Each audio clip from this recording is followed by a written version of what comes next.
Our organic land adjoins a conventional field. We don't have many circumstances where that comes into play. I think we only have two fields that adjoin a conventional field. Right. And then you have to have a buffer zone and not harvest organic crops from that buffer zone. Yeah, yeah. So we're pretty lucky because we've got the river that, and trees and hedgerows. Yeah, the river is a blessing there, but it can be a curse exactly when it rises. That's right. And we've just gone through this period of the rising rivers again and some flood threats, but you had some standing water, but nothing disastrous. No disaster, nothing up in buildings or anything like that, just on our lowest fields again.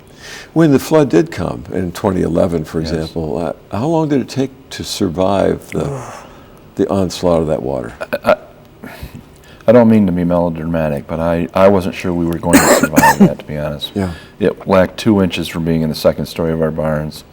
We lost 80% of our stored feed, 80% of our crops that we had grown. Oh, my. And we ended up selling 35 to 40 cows because we didn't have enough feed. We couldn't just bring in anything. It had to be certified organic. And then we lost some animals because of the transition of trying to find a place to milk. We were off the farm for 3.5 weeks at another certified organic dairy, milking the cows. And, it was just extremely stressful time for them and us, but we had such fantastic help. Just still amazes me.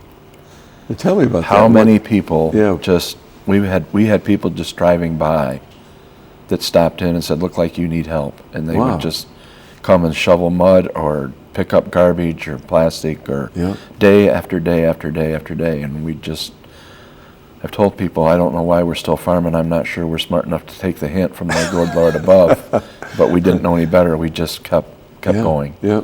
And we're doing very well right now, and my sons have, grabbed hold, and they're doing a fantastic job. We're very, very, very proud of them. Very fortunate to think that they came back, but it's always challenging, and floods just are a double challenge. Yeah, I was thinking that farming is difficult enough, but then to add the extra burden of a disastrous flood, disastrous not only for the communities where we live, but certainly for the low-lying areas near the river.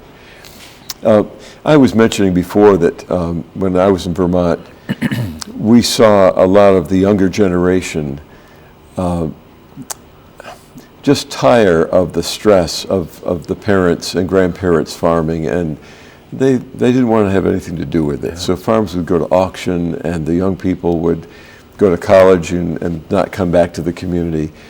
But your family has held together even through the disaster of the 2011 flood, and they want to farm. They want to. I tell people farming's a disease, and as long as there's no known cure, so as long as you can do it, you do. And our sons have that disease. They could have done anything they wanted. They're very talented, very brilliant young men, but it was when something that you want to do, you have to do it. And one of the perceptions, I think, is that folks don't realize that farming requires not just an agricultural background, but you've got to be a mechanic, you've got to be an engineer, you've got to be a person of faith. You have to know the chemistry of it all. Yeah, I mean, it is. There's a lot to it. It's not. The stereotypical farmer is not very intelligent, and the smart people left the farm, but that's long since past being true. Yeah. You have to be sharp. There's so much technology that's coming into play, even on organic farms. It's not like we're farming in the 50s with regard to technology. There's so many different things that are available that farms are very similar to conventional as far as GPS that's used or precision planting or measuring or anything, keeping records, computerized records, robot milkers, everything. There's all, the only difference is the lack of chemical or artificial inputs in the production, so that you know that there's no traces of it in your product. Then the FDA says that certain levels are below a certain level is safe, but people are susceptible to in parts per trillion as opposed to what they say is safe in parts per million. Yes. So that's why our cows' health improved once we got our soils healthy, and that's, what Lisa can verify. We have people come to the store. It's generally two groups of people. One, young parents that want to be sure that their children are eating residue-free food. Right. Or people that are suffering from serious health problems, whether it's cancer or colitis or anything you can think of.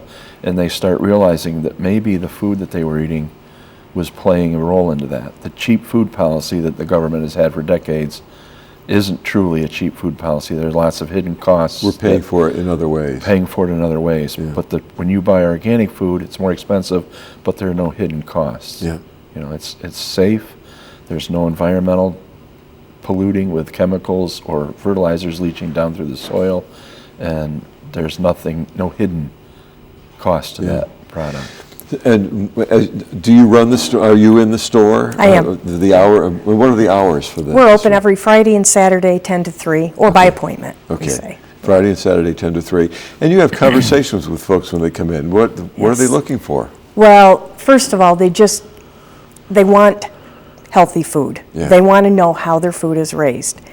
And one thing that I just appreciate so much is that people will come back the next time, and they almost always come back. And you know, people from out of town, I might not see them again for a year, but they usually come back again. Yeah. But they'll say, "Oh, your beef tastes like beef. Oh, this is how I remember it when I was a kid." Yeah. And I take that as a great compliment. Right. Because it should taste like beef. Oh yeah, sure. Do you have maple syrup? We carry maple syrup from another local farm. We do not do it. Okay. Yeah, we don't do it. Yeah.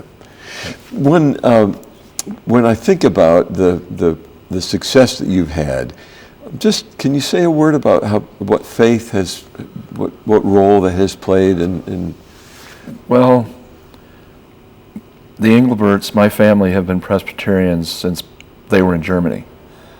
So we actually have a legacy with the Presbyterian Church it may even be longer than our farming legacy. Oh yes. We've always been active in it. It's always been important to my family. Yeah.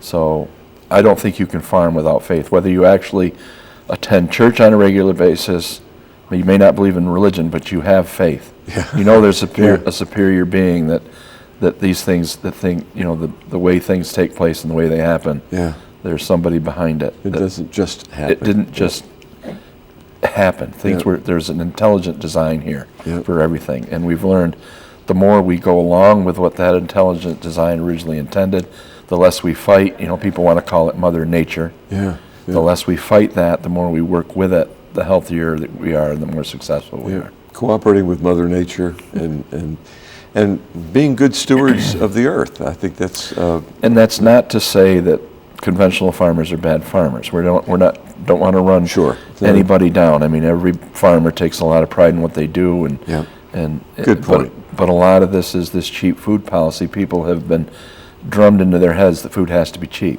Yeah. So the less you spend on food, the more you've got to spend on healthcare. Healthcare, right? Last I knew, that was pretty expensive too. Yeah, right. So, or stuff. Or stuff. Yeah. You know.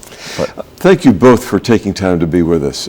Kevin and Lisa Engelbert of the Engelbert Farms out in Tioga County. A totally organic, certified organic farm, and just learning about contemporary farming and its future. We didn't even get into the future. We should have moved there too. But time is up. Thank you. Come back. Yeah, well, that's great. And I'll come back too. Thank you for joining us for the Encounter program. The Broome County Council of Churches make it possible through WBNG and on radio WNBF. I'm Jeff Kellam, inviting you to be gentle with people in the coming week and with yourself.